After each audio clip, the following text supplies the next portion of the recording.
Hello, and welcome to another episode of Acceptable Madness. It's the podcast for people that struggle with mental illness. And I'm actually quite excited today because I have been working to try to get some guests onto this podcast. And I'm pleased to say that I have another one.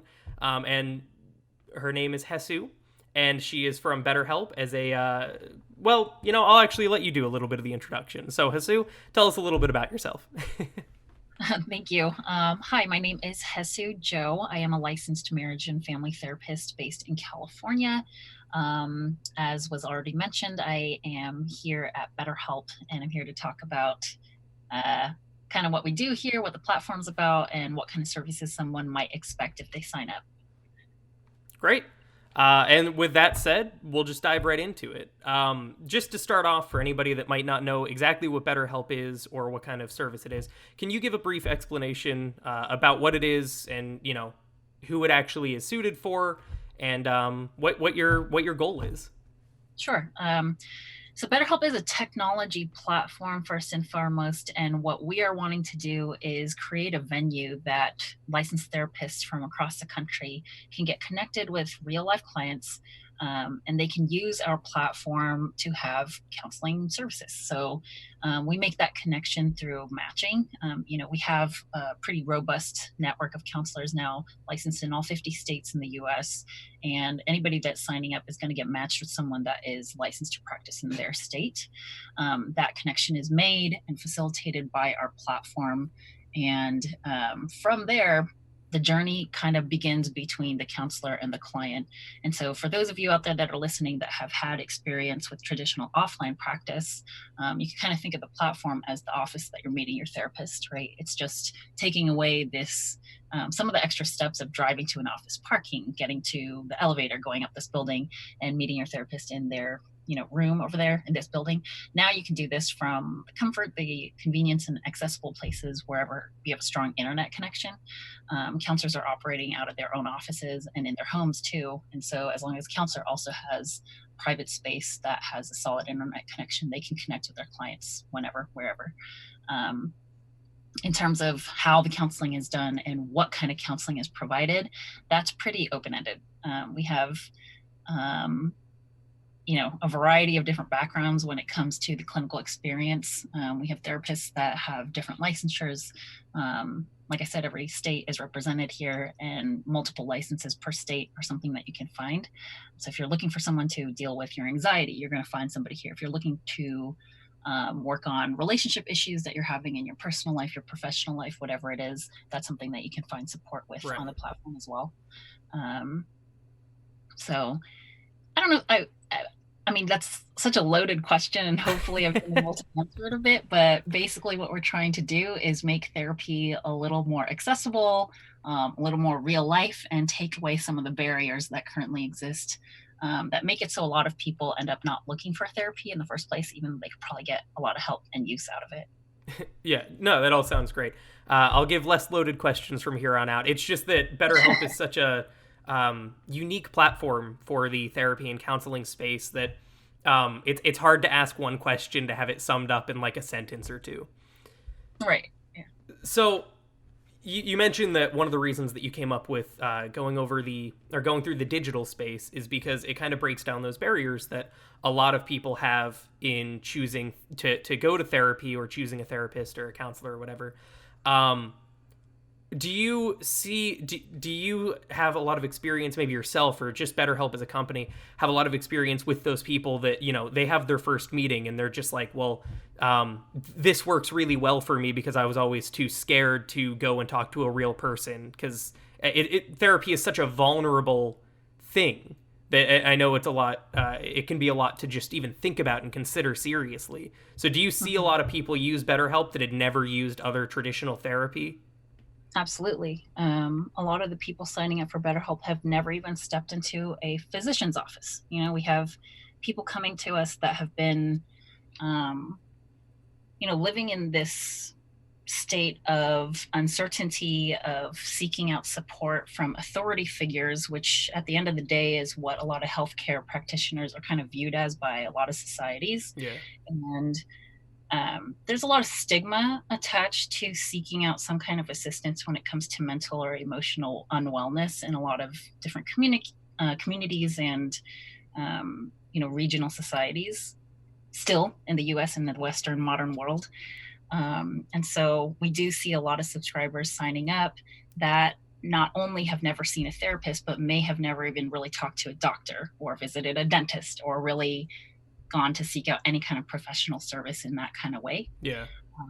And in that, that's really exciting to me, because now we are creating access to people that we'd like to think have access to all these other things that a lot of us actually take for granted.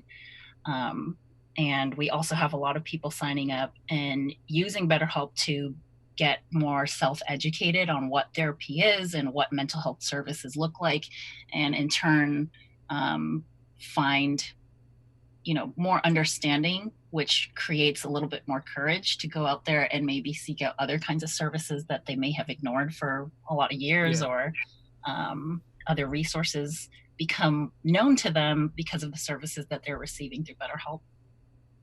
Yeah, and that's really cool, because I know, even myself, like, for example, the first time that I went to see an in-person counselor, I was in college, and I went to see him, and I went on my own accord. There was nobody telling me that it's something I should do. So that's already a step that, like, a lot of people have a hard time getting to.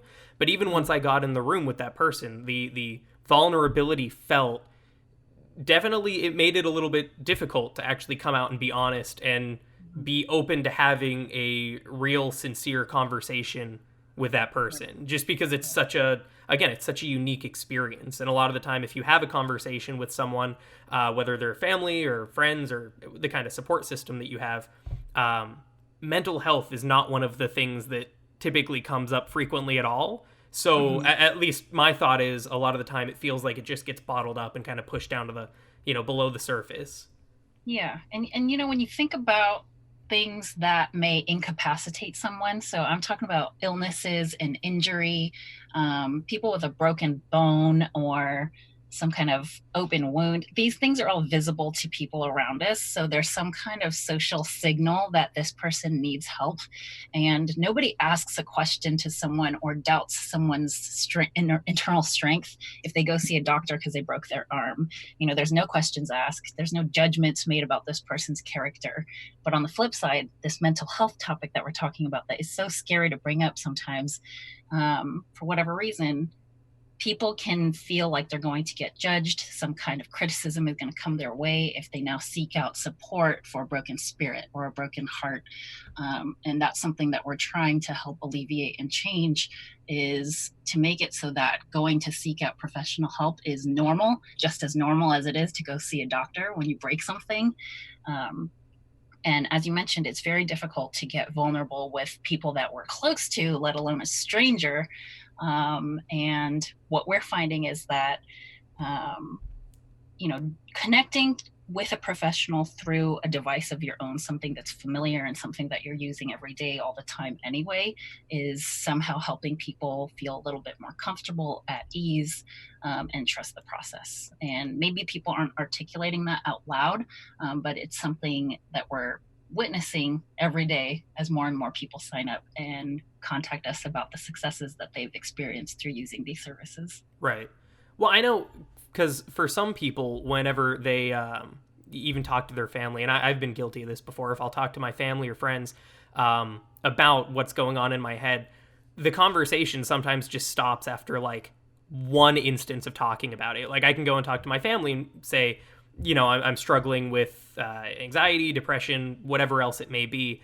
But then I never felt comfortable bringing it up again, even though it is something that is an ongoing struggle, because I didn't feel comfortable kind of subjecting people to the same kind of thoughts and struggle that I was going through. I always thought that if I talked about it more, I would be burdening them. And I know that that's a backwards way to think about it, because really, ultimately, who you're talking to, they'll want you to feel better, but it's still something that it's so hard to get out there and really find someone that you can talk to about it consistently. Yeah, and the difference between bringing up your mental and emotional struggles with your family and a professional is that your family may be there to support you and want to help you feel better, but they're not professionally trained to deal with those difficult topics, and they're not professionally educated to know what kinds of things, behavioral interventions are actually going to help some of those symptoms go away or feel less severe to you. So as well as family means, and as much as our loved ones want to help us, is very different talking about our internal struggles with someone that cares about us versus a professional that has the experience and training to actually talk about it, like you said, on an ongoing basis, and kind of guide you and give you pointers and tips on how to manage these things versus just listening. Yeah. So taking a step back, we've talked about BetterHelp a lot, and we'll continue talking about them. But I'm actually curious about how you personally got into the mental health field and how you went about it. Um, well, that's a big question that I think if you ask anybody in this field, like, how did you get into it? Everyone's going to have a very unique story that's often very much influenced by their own personal life and their experiences with mental health and their experiences with looking for and seeking some kind of support that can help with that. So for me personally, my parents are immigrants. I grew up in communities and places where I was often in the extreme minority. And this was a really it's a huge part of my identity and something I walk around with all the time, but it's very internalized. And yes, it is something that's observable and physical just by the way that I look. I don't look like the majority of the people that live in this Right. country.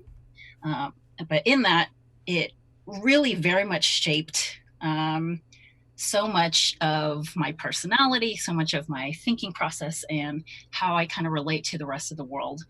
And not only that, I have a very foreign name. And so that kind of added to my identity and some of the struggles that I had growing up too.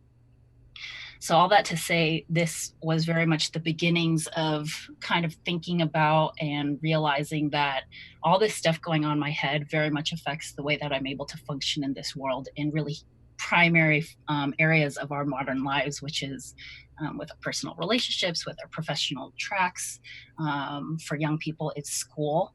Um, and so, when I decided that I was going to go to college and I needed to think about what it is that I wanted to study, um, what fascinated me a lot at that time was just what motivates us to think the way that we do. Yeah. Is that influenced very much by culture? Are there other things going into it? And so just wanting to understand the human mind and psyche is what got me into psychology in the first place. Is this intersection of the way that we think and relate to each other based on the way that we're raised and who raised us and what kind of communities and enclaves that we find ourselves in. And so that was kind of like the beginnings, right? I'm fortunate and very blessed to have a childhood that's pretty much free of extreme trauma. And I can't say that that's the truth for everybody else. And as I kept getting older and meeting more people, being exposed to more of the world, I was finding that a lot of people do live and carry a lot of trauma. Sorry, I just realized I have notifications on my computer. So, That's okay. um, so as I was studying psychology and getting opportunities to take things like cross cultural psychology, multicultural competence in the world of therapeutic service, this is where I realized that there are a lot of holes in the system of mental health services because it's still very Western. And because my heritage and my background comes from the Eastern world, I was very much interested in seeing where the intersection could be. So, this is my very personal story that is not the same for any other person out there, right? Everybody's going to have such a unique story. Um, so hopefully So that answers your question. I don't want to get too much into something that's not no, what that's you're looking. okay. So I mean, you mentioned that you have your own struggles. You've had your own difficulty in getting to that step of going into the mental health space. Do you find the struggles that you experienced and still do you find them to be to make working in the mental health space more difficult because of seeing all these problems that other people have, or do you actually just find it a lot more gratifying because you're knowing you're able to help people that are going through similar circumstances to what you went through? I definitely experience all of the above. I think, being in any field and being part of a minority group, whether that's because of your gender or because of your ethnic background or because of your identity tied into the communities that you grew up in, whether that's inner city, rural, or whatever it is, coming into any kind of field being the lesser of the person or feeling that way can make it more challenging. But as you said, it does make it very gratifying and rewarding when you're able to help people that either have had similar experiences or just coming into it with a different perspective helps me have a bigger understanding that there's so many different ways to be and so many different ways to feel and think and live. Yeah. Uh, So dealing with, I know that you are more, the full time, the clinical support lead. But for the counselors, if they have a particularly hard day, they are helping a lot of different people. They're having not necessarily the most comfortable conversations with those people. Do you have a way to help them relax or kind of de-stress, or do you have like a method, or does BetterHelp have one for just people to kind of unwind a little bit, step back, and have find their own comfort? so this is beyond BetterHelp, right? This is just a question of how do therapists manage um, the emotional challenges that come with what this job is about.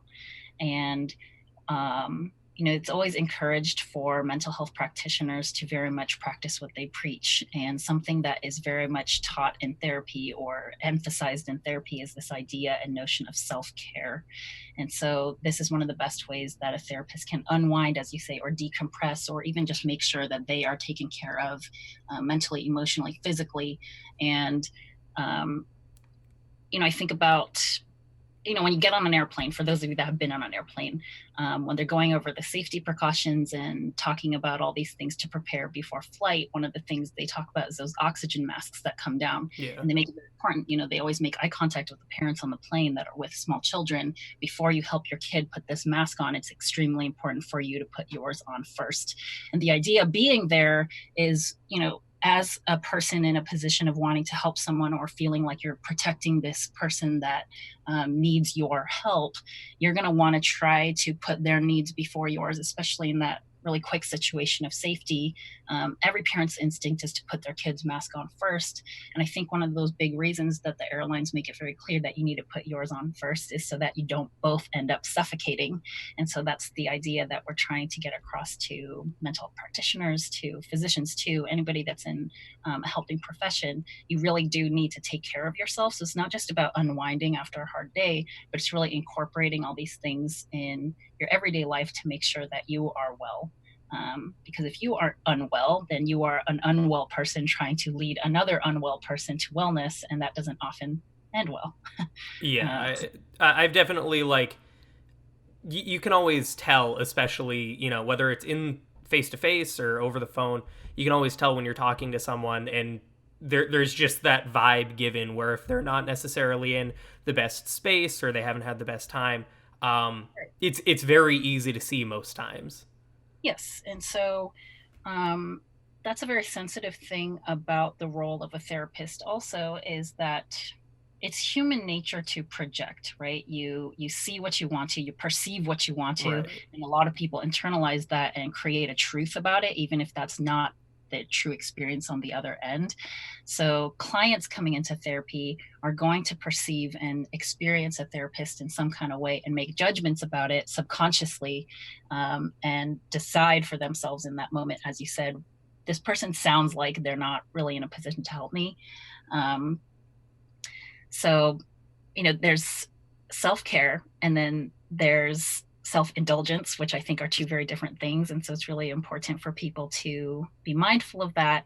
Taking care of yourself doesn't necessarily mean all the time treating yourself to things. Yeah. Taking care of yourself can look like making sure you go to bed at a decent hour, making sure you incorporate exercise on a regular basis, eating real healthy foods, some of the things that not everybody wants to do. And taking care of yourself sometimes means going out of your way to do something that's not always pleasurable, but it's something that's good for you. Yeah, I mean, I know one of the things that I kind of figured out on my own whenever I was going through the more early stages of like kind of discovering that mental health was something I had to work on was sleep. To me is one of the most important things to get. And you don't, a lot of people don't consider that because it's what you're told whenever you're a kid, like, oh, go to bed on time. But when you get older and you get like 5 hours of sleep, then you just don't have the energy. And for me, I didn't have the patience to go through a day and kind of tackle it head on and with optimism. And it made all of those other issues and things that were going through my head they skyrocketed. They went totally rampant. Yes, absolutely. Yeah. I think there's a lot of research done on sleep because the last time I looked into this, modern scientists still don't know everything about it and still don't know exactly why we need to sleep. But what we do know is that sleeping is what helps us rejuvenate. As you said, when you don't get enough sleep, you're unable to function, right? Your cognitive skills are incapacitated. Yeah. Your physical wellness is very much limited. And people that are sleep deprived, and I'm talking like days and days and days of not sleeping, will experience symptoms of psychosis, so that's how important sleep is. And people that don't sleep enough or go so much time without sleeping, it can lead to death. And that's how important sleep is, right? Yeah. Like if you deprive yourself of something so much that you die, I'm assuming it's something that you very much need. Like on the flip side of that, if you were to choose to never eat a piece of candy for the rest of your life, that's not going to lead to an early death. Right. So yeah. Of all the time that you've been at BetterHelp, I'm sure you've gotten to see a lot of people get better because they're more comfortable reaching out and talking to a counselor and being vulnerable. What's your favorite part about working for BetterHelp? Is it just what they are striving to do? Is it that you're able to see firsthand accounts of individual people feel better? Is it a mix of both? It's a mix of those things and a lot of other things. Before I came into this world of BetterHelp, I come from a background that many therapists find themselves in, which is public sector, government subsidized mental health community agencies, right? Okay. A lot of states will fund various mental health programs in order to make sure individuals are receiving some kind of mental health services and care. Unfortunately, what I experienced and saw is that there's a lot of red tape. There's a lot of barrier for access anyway in a system that's supposed to provide some kind of assistance to people that need it. And it's that particular topic could be its whole other thing. Yeah.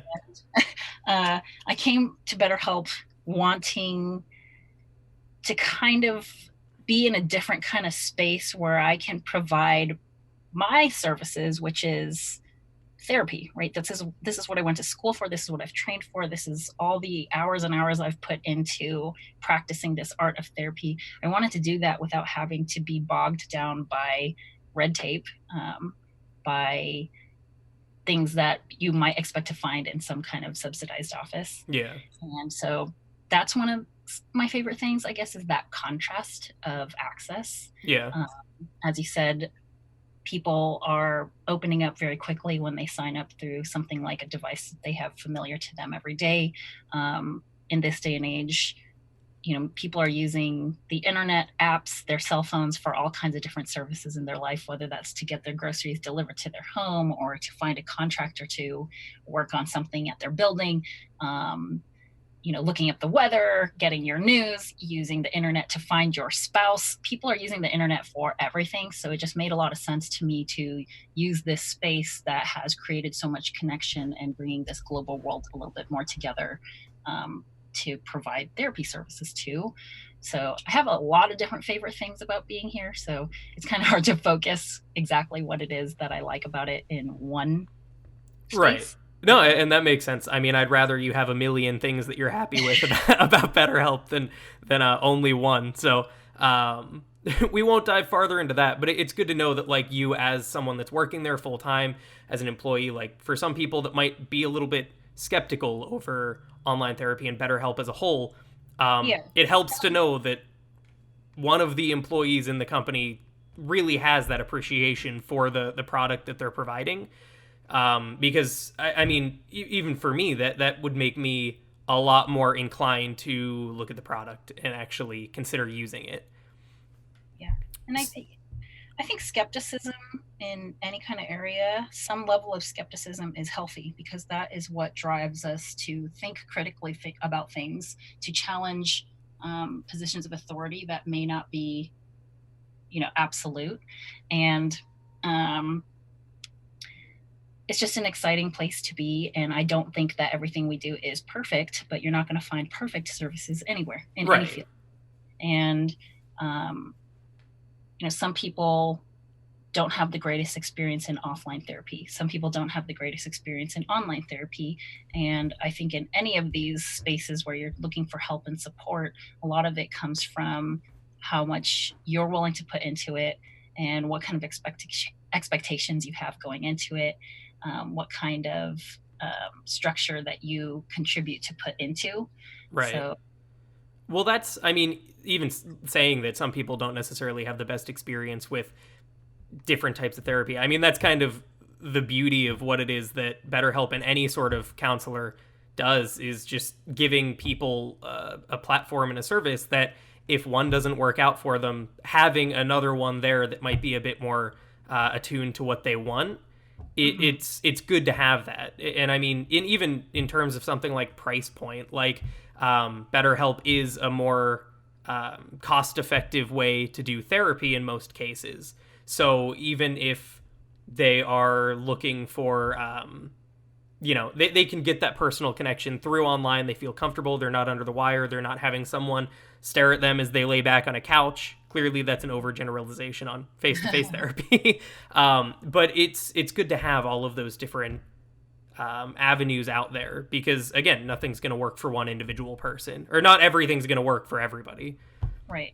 Price points are interesting topics because the value of anything, the monetary value of some tangible item, goods or services or whatever it is, all of that is just made up by someone, right? Yeah. And how much value we put on anything is something that we've perceived. It starts as a perception, and it's all fabricated, and all that stuff could be changed if the right person decides that it needs to cost this amount. And um, a lot of private practice offices are going to charge upwards to $150, $200 an hour for a session. And some people may think that this is very unreasonable, but when you think about the practical and logistical side of the therapist needing to pay rent for their office and overhead fees and Yeah. maintenance of their license and all their continuing education, and also wanting to have a home and a life of their own, when you consider all these things, and when you consider how important your mental health is it too expensive? It's a question that someone needs to ask themselves, of value. Yeah. Are you going to prioritize this as something that you want to put your money into?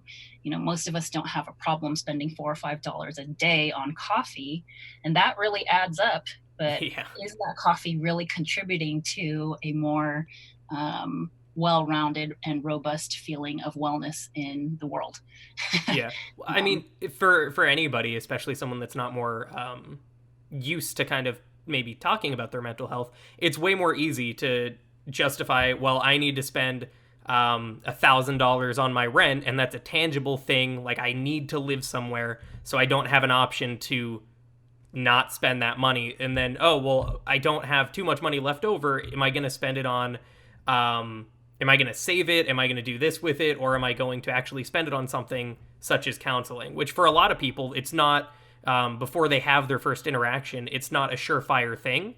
It's right. something that they like to test out. So, from who I've talked to and who I've met, it's definitely difficult for one, that initial interaction, but two, I mean, throwing like $150 or $200 on a private practice that you can go and sit face to face with someone is, although it can help immensely, just that initial thought of overcoming, well, am I really going to spend that much money to go talk to them, is that in itself is a huge barrier for a lot of people. Yeah, of course. And for a lot of people, it's a luxury to be thinking about how much stamina your mental energy can have, right? Most of people in this world are living in survival mode. You're needing to spend money to buy food and, like you said, pay for the roof over your head Yeah. and these basic necessities of life. Life is really hard for everybody, and of course you're going to prioritize those basic necessities over what can feel like a luxury of going to someone to Right. talk about problems. um, Yeah. Ultimately, if you are unable to deal with what's going on in your head in the first place, it's going to be really hard to make any of the money to buy your food anyway. Right. So, talking about the in-person, more traditional therapy route, what's the biggest struggle that you have personally had, or you've heard of BetterHelp as a whole having, that you get so like what's the biggest struggle of being in the therapy industry without having the face-to-face interaction traditionally? Um, well, I guess this can vary therapist to therapist based on their particular theoretical approaches, the way that they have learned to conceptualize people. I am very much influenced by certain therapy types that focus on nonverbal cues from clients. So we're talking about things like, did they just sigh in this moment? Is there a shift in their body? Did they Yeah. change the position of their seating? So some of these things are missed when I'm doing therapy over a phone session or even a video session or a chat session, especially.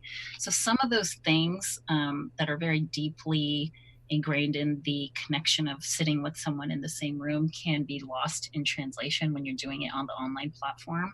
At the same time, I've had a lot of clients on BetterHelp that are talking about how um, it's very different than their experiences of having an offline therapist where you go to your therapist once a week in the office, and oftentimes you're kind of recounting the events of the week.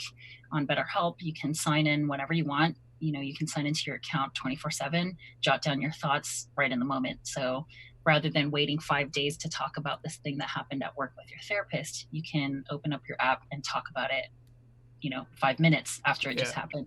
And so, as a therapist, what I'm getting is a much more raw input of this person's emotional and mental experience of whatever it is that's happening in that week. So, that's been very unique and interesting to experience and to go through with my clients, process with them more in the moment. Um, and so, I talked about how a lot of what I do with their in therapy in session in a room with a client is focusing on the here and now. But now with this technology platform, I'm even more able to access the here and now with clients as they're going through something versus waiting a few days to hear about it later. Yeah. Are there any specific types of people or mental illnesses that BetterHelp isn't necessarily suited for? Um, Everything I'm about to say here, there's always exceptions to everything. Yeah, of Uh, course. but generally, if you are in crisis, if you are posing an imminent threat in terms of your safety to yourself or to other people, this is probably not the best option for you. We're not a crisis service, we're not a hotline to help intervene and provide immediate support. The therapists on the platform are real live professionals. So that means they eat, they sleep, they have other professional responsibilities. They often have family, friends, kids, pets, whatever it is. So I don't want people to think that they can sign on at 3 a.m. and expect to get a response from the therapist right away. That's generally not how it works. So people that are going through some kind of crisis situation where they're posing that threat to themselves or to others and putting themselves in danger, they want to consider a higher level of care, which can look like emergency services or crisis hotlines.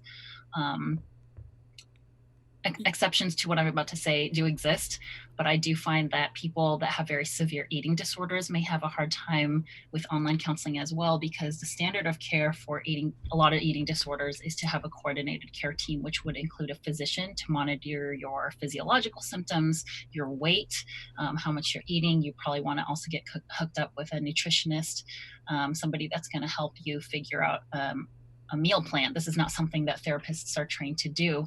So, um, if you are experiencing really severe symptoms from eating disorder, you might want to consider looking into, um, a higher level of care than what online counseling can provide. But again, there are exceptions to this, and BetterHelp counselors are also very good about continuing coordinated care if they do need to be in touch with a client's existing doctor or other Yeah. collateral figures in their life.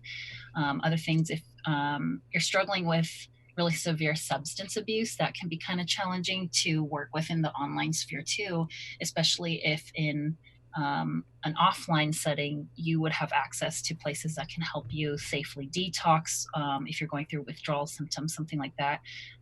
So those are some of the things that come to mind off the top of my head. Active psychosis, features of hallucinations, delusions, those kinds of things are really difficult to manage online. Therapists are going to do something with people that are experiencing that stuff called reality testing, and this can be kind of challenging to do through a platform when you're not sitting with somebody. So those are the top things that are kind of screaming at me to say to answer this question, but I imagine there's other things too that I could be missing at the moment. I mean, you mentioned people that potentially have problems with drugs or something like that, and that made me think about the use of prescription drugs, stuff that people use to actually sometimes alleviate some of the stress of their mental health and everything like that. Does BetterHelp have the ability to, if someone comes in and they believe that antidepressants would be their best bet, is BetterHelp qualified to do that, or is that something that would require going to someone in person? Great question. So in most states, you're going to find that you're not going to be able to get prescription medication from a therapist. They're not qualified or trained to do that. They don't have proper credentials to be able to do that at all. They can't write prescriptions because they don't have script pads. You need to go to a medical doctor. So that's the case in most states. So what you're talking about in terms of somebody thinking that antidepressants could be helpful to them, they're probably going to want to talk to a psychiatrist, which is actually a medical doctor. So they have medical degrees. And we do not have psychiatric services on BetterHelp. So if someone's signing up with the hopes of getting a prescription for some kind of antidepressant or an anti-anxiety medication, they're not going to find that through this platform. So this platform is very much focused on talk therapy, and that's administered through chat, phone, and video. We certainly have clients that are interested in talking about antidepressants. So this is something that therapists can help discuss in terms of possible implications of side effects, things, pointing them to resources where they can find research that exists for, efficacy for certain medications for various conditions. Right. But ultimately, you're not going to be able to talk to somebody on the platform and get a prescription for yourself. Right. When someone actually calls in, say they are nervous about it, but they're interested in using BetterHelp services, one of the things that you allow them to do is to be anonymous. Do you see a lot of people using that to try to, do they feel that they can talk in a more open, less vulnerable way? Or do you find that those are the people that are even more walled off? Or I know it's going to be a mix of both, but what do you see more of? I'm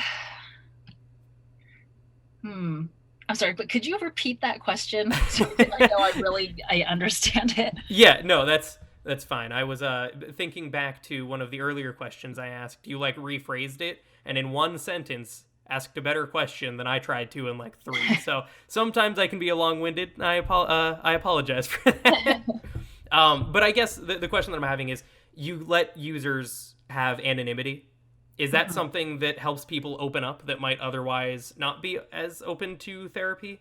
Right. So that anonymity, the discreet nature of how all this works, is very much alluring. And it's a focal point for a lot of marketing strategies here, because that's what makes it so scary for many people to seek out mental health services in the first place.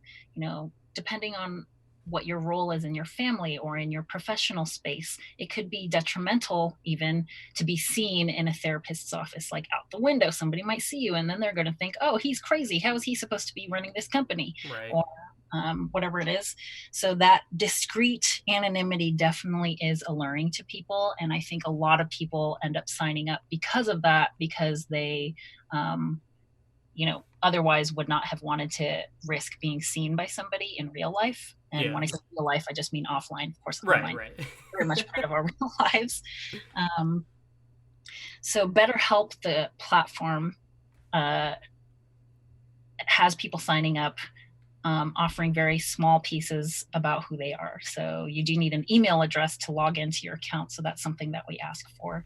And when you start the process, we do ask you to provide an emergency contact in the event that someone needs to be reached off of the internet. Yeah.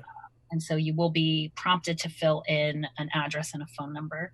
And it's made very clear to you that this information is only accessed in the event of an emergency. So this is alluring, and I think a lot of people are signing up because of that. Yeah. I know Um, that, I mean, with that, with the amount of people that are using BetterHelp, um, you have thousands of counselors that are ready to help people. They're independent contractors, right? yes. What do they do? A lot of them maintain like a private practice throughout the day, or Yes. like is there a requirement to actually become a BetterHelp counselor? Um, so the BetterHelp counselors are very diverse in terms of their professional background and current work. So many of them also have private practices. They see clients off in their offices. Many of them are working full time in hospitals, in mental health agencies, in school settings. Some are professors, so they teach during the day, and they've decided to supplement this by providing their therapy services online outside of the class time. Some people are actively licensed but are no longer working full time in the mental health world, but they decided they wanted to add this into their life again. Yeah, So there's all kinds of different paths here and walks of life when it comes to where the therapists are coming from and what they're doing when they're not working on the platform. We don't have any requirements in terms of what you need to actively be doing, but we do have requirements in terms of how long you need to have been licensed. We verify every single license of every applicant that comes through. So we're making sure that these are unencumbered, meaning there's no disciplinary action or active investigations going on the license. Um, does that answer your question? yes, it does. Okay. What how like what kind of questions do you ask someone that's looking to use your service to help pair them with a counselor? So we're going to ask those basic things that people can expect for us to ask, like what brings you here today? What kinds of things are going on in your life that make you want to seek out therapy? But we're also asking some pointed questions in terms of providing information to the counselors that they may be matched to help the counselor have a bigger picture of who this person is and what they're going through. So some examples of the questions that people will see when they sign up could be like in the past 2 weeks, how often have you experienced difficulty sleeping? Or how would you rate your eating habits? What's going on in your personal relationships? Um, how often do you consume alcohol or substances? So these are some of the questions that we're asking to figure out what's going on with this person to hopefully make a good match for them. And so they're going to get matched right away when they sign up. And another really nice thing about this platform is that we make it very easy and straightforward for clients to change counselors in the event that it doesn't feel like a good match for them. Ultimately, therapists are people too. And what's happening in a therapeutic relationship and alliance is very intimate. And so it makes sense that you might get matched with someone and you just don't mesh. We don't all often find ourselves liking everybody that we meet in this Right. world, and we want to create choice for people so that they can feel comfortable with who they're working with. In the offline world, especially if you're going through insurance panel or perhaps you have government subsidized insurance providers, it's not as easy to change counselors in the event that you kind of don't like this person for whatever reason. And there's a lot of reasons behind that, but I won't get too much into. At BetterHelp, if you find for whatever reason that this doesn't feel like a good match for you, it's pretty easy to change counselors. Yeah. Here is one of the most exciting questions I have. Does insurance usually cover BetterHelp? Like, is that something? Is it usually out of pocket, or is it something that they can reach out to their insurance and um, have Yeah, them help them out? we have been finding that more and more insurance providers are changing whatever their policy guidelines are to cover online services. We do not work directly with insurance companies, so we're not going to reach out to your insurance company to bill them for you. Right.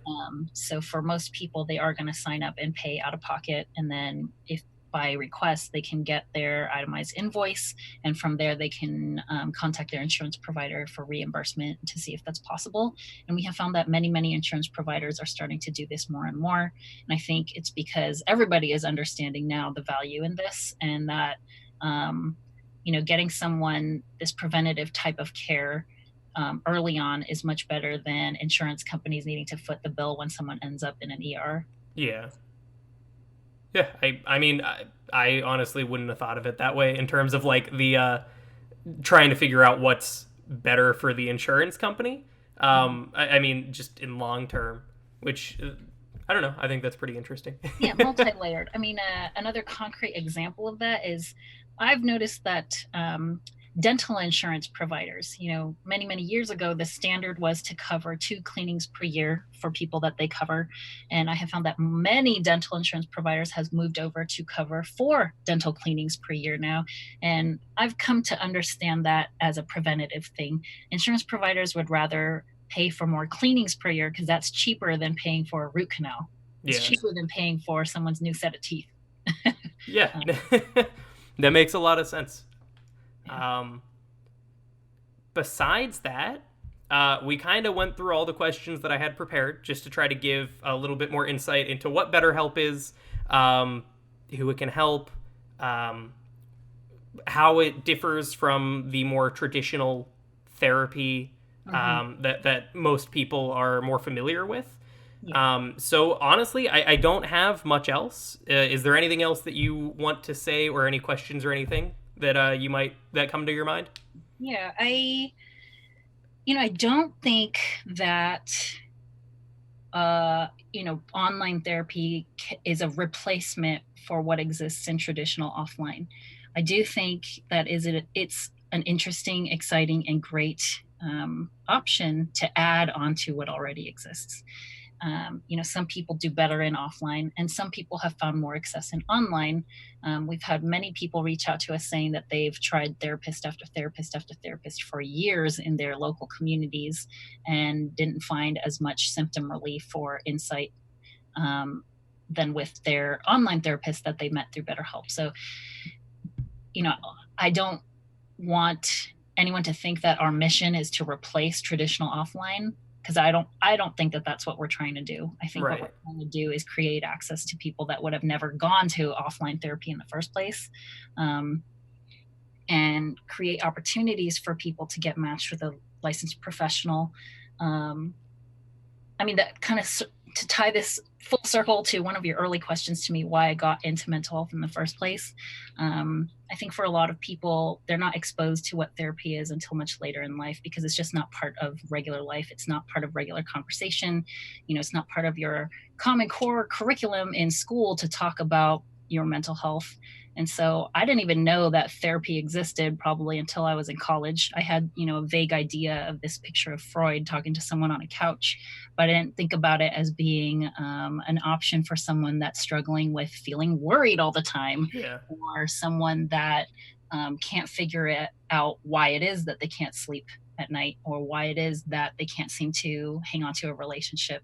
Um, and part of why I wanted to enter this field is so that I could be part of a bigger movement to help other people that were living like me, not knowing that something like this existed. Um, Right. And I even know that there are plenty of people out there that are 100% aware of therapy as a whole, as just an industry, even the online aspect of it, yeah, and there it's still just such a, I mean, it's perceived as weakness a lot of the time.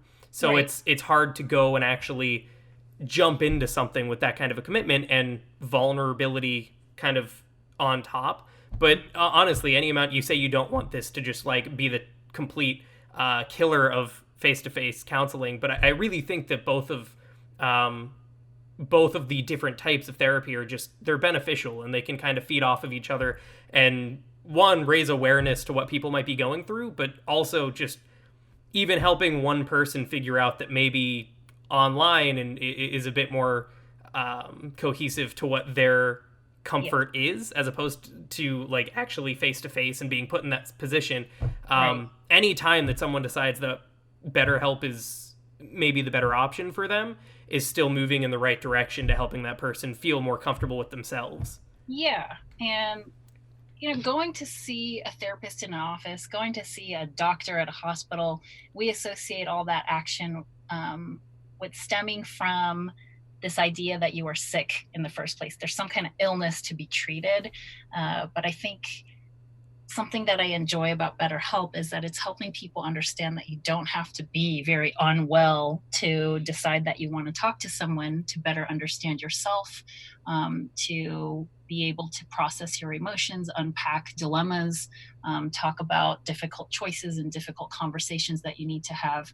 Even if you're not meeting criteria for a mental disorder, I think you can still benefit from talking to a counselor, because now you have this pretty unbiased person to bounce your thoughts off of. And it's not in your personal relationships that you can go to someone and expect them to talk to you for an hour and not have any of their own input, and also contribute some of their own problems into the conversation. So I think anybody can benefit from trying something like this out, even if you're not, feeling like you're a depressed person per se. Yeah.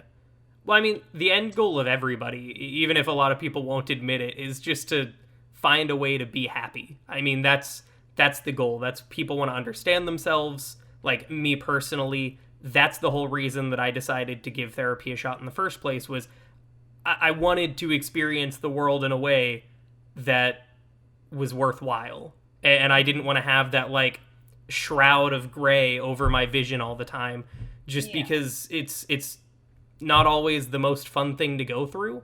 And so for me, it was just, I think I want to be happy. Like, that's something, and I'm not right now, and I will do anything that it takes to get to that position.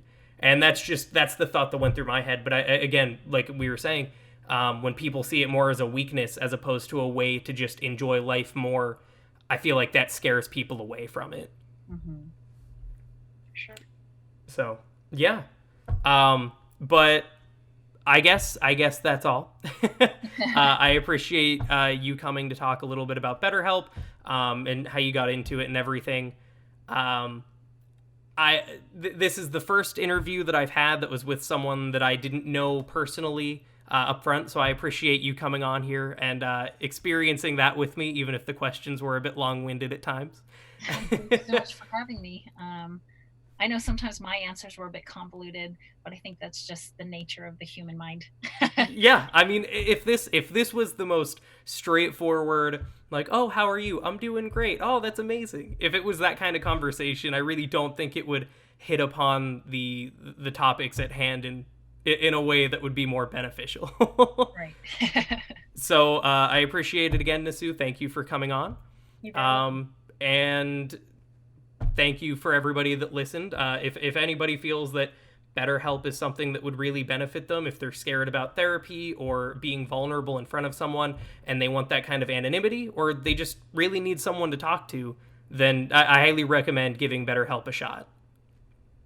Great. So thank you again. Haesue, do you have any last words? Yeah. I also encourage listeners out there to give this a try. And I also want to put in this note that we have a really, really great support team here. And the support team, you can kind of think of this as the customer service side of this company. And to me, that team is extremely important, because we're not just a company that you can buy some tangible item. Like, you're not signing on to Amazon to buy this item and then you don't like it and you need to return it and you contact customer service and it's a pretty straightforward thing. This is a really big thing that we're dealing with, which is your mental and emotional wellness. And so if you're finding a problem with the product or with your counselor, I want you to know that you don't have to feel like you've just had this bad experience and it's over. You can very much utilize our support team to figure out how to make this a better experience for you. And so contact@betterhelp.com is that email to get any kind of questions asked. Even if you are thinking about signing up and you're really not sure if you want to, you can go ahead and send an email to contact@betterhelp.com for more info, to ask any of your questions up front ahead of time. And then you can maybe decide from there if you want to give it a try. Yeah. And if you're lucky and you get someone even half as kind as Haesue, then you're in good hands. Oh, thank you so much. You're welcome. Thank you, everybody, for listening, and I will talk to you again next week. Bye.